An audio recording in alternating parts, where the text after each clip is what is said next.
Hey everyone, Robin here. I hope you're all healthy and well.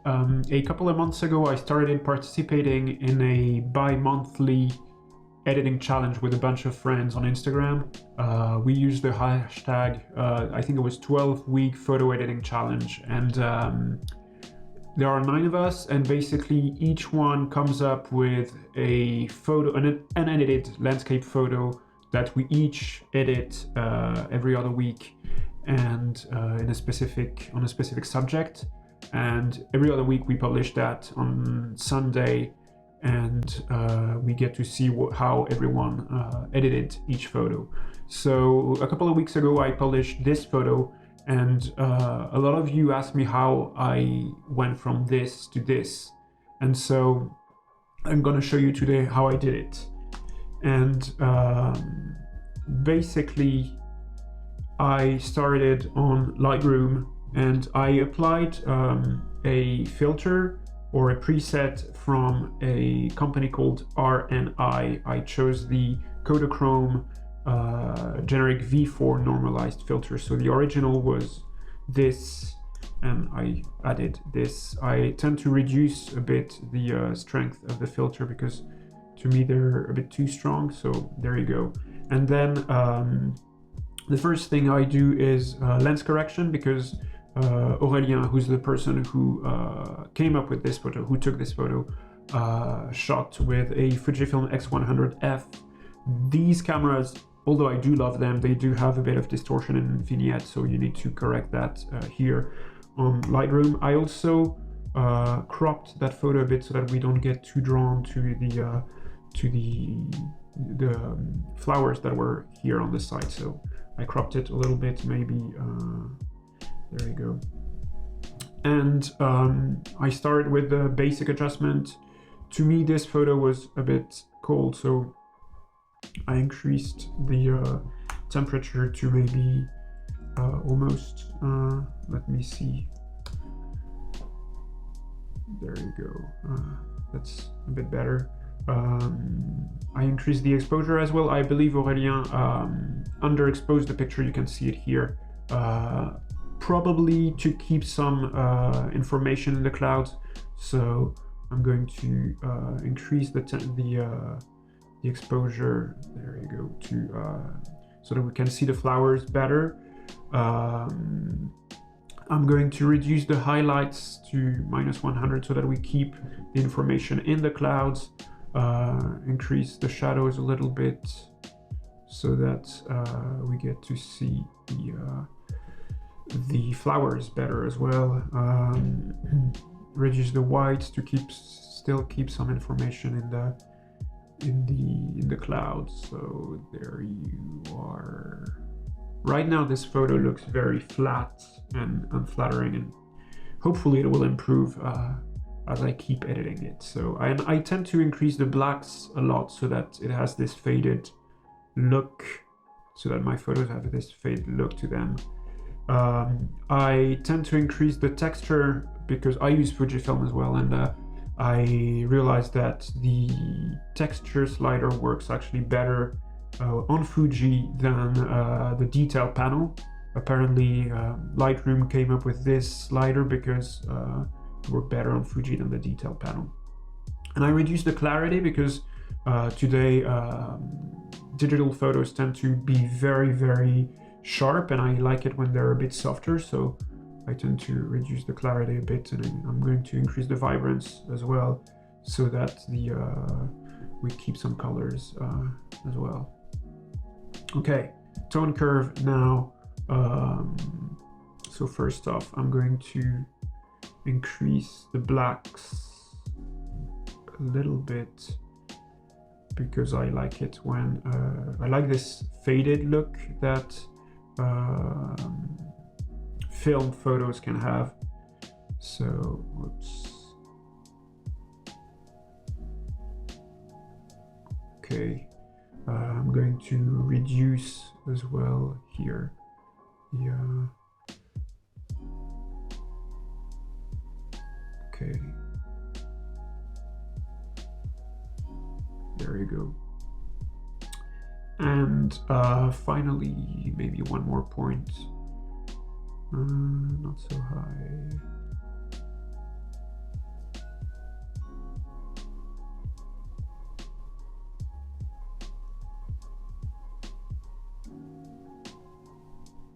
Okay.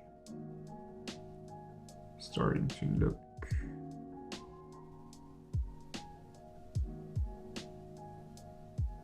a bit better now, and maybe finally reduce the white point just a little bit. Okay. Likewise, it keeps this faded look. If I turn it off and on again, you'll see how big of a change that makes. So we get less details in the blacks as well, more contrast, and less details in the whites as well. Color now, let's change the colors a little bit. I like it when first of all, when my greens are more yellow. So yeah, that's where I like them. I also like it a lot when my blues look more teal. That's, I would say, probably one of my signature looks here. These are usually the two I move always as soon as I have some blue sky and green leaves. What about maybe also the magenta, getting there more red? Okay. Maybe the orange a bit more red as well, and voila. Saturation, I tend to reduce the saturation of the greens quite a bit. This looks fine. And luminance, so the brightness of the colors, I will increase the brightness of the red so that they pop a bit more. I'm going to increase the brightness of the oranges and the yellows as well. And same for magenta as well. I'm going to increase the...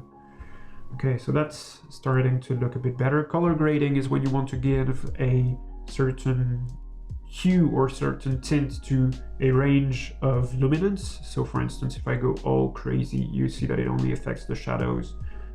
That's the type of color I like, but maybe not that strong. Let's see. If you press the Alt key as well, it moves a bit slower, which I feel helps. Maybe not so much. Okay.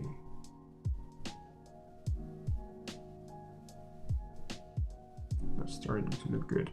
And so I like when my shadows are a bit more orange because it gives this sort of nostalgic old film stock look. And I'm going to bring the highlights towards the blues so that they echo the color of the sky. I like when I add the fusion to 100 so that it affects a little bit the midtones as well. Okay, detail, well, let's make sure that not everything is affected by the detail, so only the flowers are. Okay, starting to look good. I'm going to use some graduated filters as well. I like it when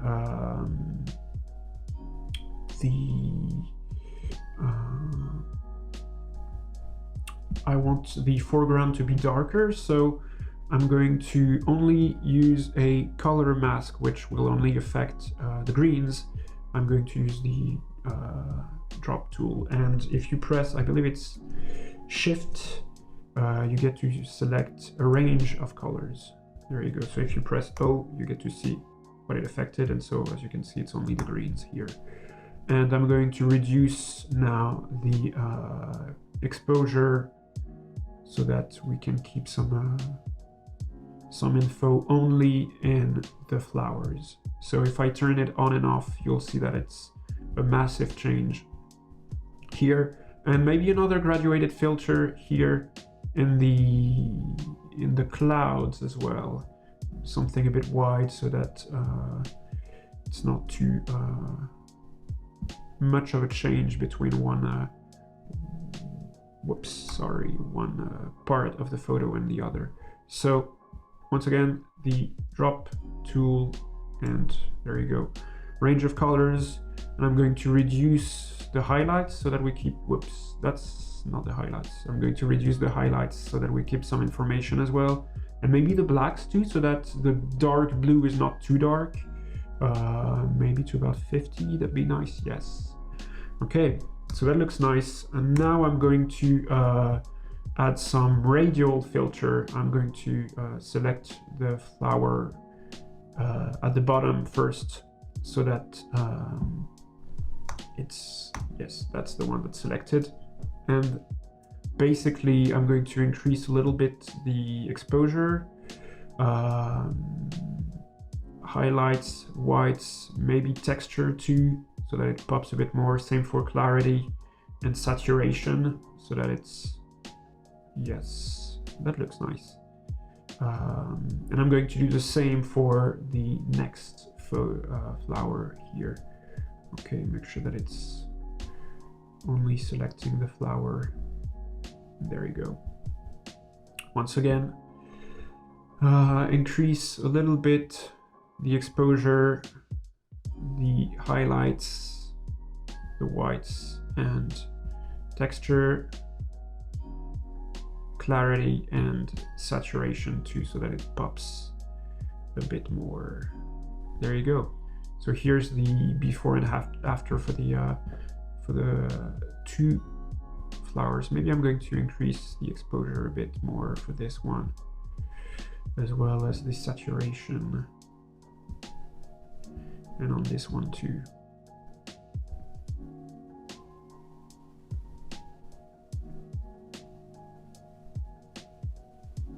Okay, it's starting to look nice. So I think I'm pretty much done with this app, and I'm going to switch onto another software, another piece of software called Exposure X6, and keeping SRVB because that's how it was saved, I believe. And it's more or less the same as Lightroom. You're going to see the same features on the right panel, with presets on the left, different panels on the right. So if you do use, that's not the one. If you do use Lightroom already, you're not going to be lost at all. There are some differences and some features that I especially like, and that's what I'm going to switch now to this. That's the photo I came up with. To this app, because it has such a nice such nice features. So as I said, if I turn this off, you have the same type of panel by basic adjustments, noise, sharpness, colors, tone curve, LUT. You can bring your own LUT for those who shoot videos and you want to have one same look. That's how you do it. Grain, bokeh, and others. I'm gonna get into them very soon, and you can see that it has a wide range of presets. They have black and whites, and they also have color presets as well that have some that kind of look like old films. So Fuji, Agfa, Kodak, Kodachrome especially, that's the one I like. So I'm going to use it as a base for this shot, and already you can see that it looks a lot more like what I showed you at the beginning of this video. I'm going to increase the blacks. You're going to see that it doesn't interact completely the same way as Lightroom with light, and so here the blacks, if I increase the blacks, it looks more faded. I'm going to increase the shadows as well to bring back some details in the leaves here. And one of the things maybe that I did was I did with the tone curve. It's the Kodachrome preset also had a tone curve that was already made, but I like switching it a little bit, okay, so that it looks more faded for more of a film look. I'm going to change the colors a little bit as well. So they have the same color panel here. You can have advanced color editor as well. If you want to change the color of just one color, that's the tool you can go to. And they have color filters that bring a general hue to your whole photo. There's one that I like, which is the warming filter. I reduce its density because otherwise it's kind of too strong. Okay, make it maybe less warm as well. There you go. Maybe also in the tone curve, I'm going to switch the, that's where you would get your color grading or your split toning for, if you're on Lightroom, to increase here the orange hue in the shadows, so that looks nice. Next, maybe the grain, and here you see that it's much more precise. It has much more, many more sliders than on Lightroom, and especially it has grain presets. Some are very strong, some are not as strong. And what I like, I usually use this one, and what I like is that you can choose the amount of grain depending on whether you want shadows, highlights, midtones, and so usually I kind of reduce that of the midtone of the shadows. There you go. And I switch. You can choose a type of stock film. So I go from 35mm to 120, and it reduces the grain. I usually bring back the size of the grain. I don't know. It looks less rough when I use this one. There you go. And voila.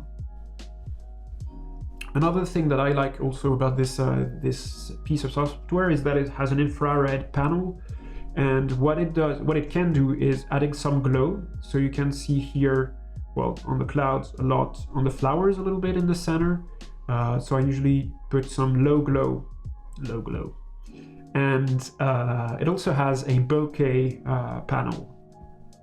You can choose the shape of the bokeh, what it affects, what it doesn't. So here at the center, I don't want it affected. You can choose several types, of bokeh, and I like the motion one, especially because it adds this spinning effect, this swirly bokeh to the photo. So that's probably what I did. Maybe it was a bit too strong, so I reduced it ever so slightly.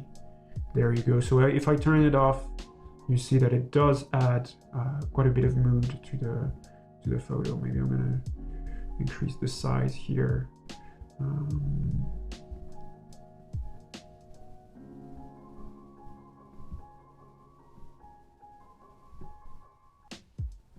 Voila. So that's for the bokeh or bokeh. I don't really know how you pronounce it. And you can also add some light leaks, light effects, texture as well, which is something that I really enjoy adding. It also adds to this analog effect, so they have a whole bunch of effects. Image wash. I like the scratches one. It does look like it's been manipulated a bit too much, so you can choose wherever you put it.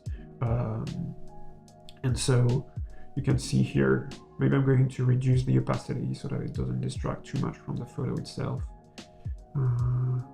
There you go.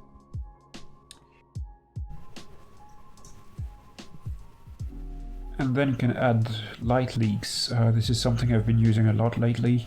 You can add them in the corner. You can add pretty much anywhere you want. You can add a haze, lens flare. You can add them on the side. And you can also add sun flare, which is something I've used for this specific picture. And for sun flare and lens flare, you can put them pretty much wherever you want, on and outside of the picture. So I decided to add it on the left of the photo because originally there already was this yellow hue on the side, which felt kind of like a golden hour light. So that's why I decided to add this sun flare here. You can also play with the opacity and make it bigger or smaller, zoom in and out, so that it's very intuitive in the way it works. What else can I add? I've pretty much already added everything. Maybe one thing I can add is actually lower the luminance in the blues and the cyan. I'm going to do that so that the clouds pop a bit more. So it's not just an all white background. What else can I do? Maybe I'll increase the saturation in the reds or the oranges. Yes. And no, just actually I'm gonna increase the saturation in the magenta, and that seems to be pretty much how I edited this picture. Okay, so that was how I edited this photo. I hope you enjoyed it. If you're interested in trying out Exposure X6 or purchasing it, there is a link in the description below. It is an affiliate link, which means that I will get a small commission out of your purchase, but it means that you will also not pay anything more. So that means a lot to me if you could use this specific link. Moreover, if you're interested in seeing me showing you more of Exposure X6, feel free to leave a comment below. If you have any question in general, likewise, leave a comment below. Feel free to like, subscribe if you enjoyed this video and want to see more like this one and those that I've already published. Take care and see you next time.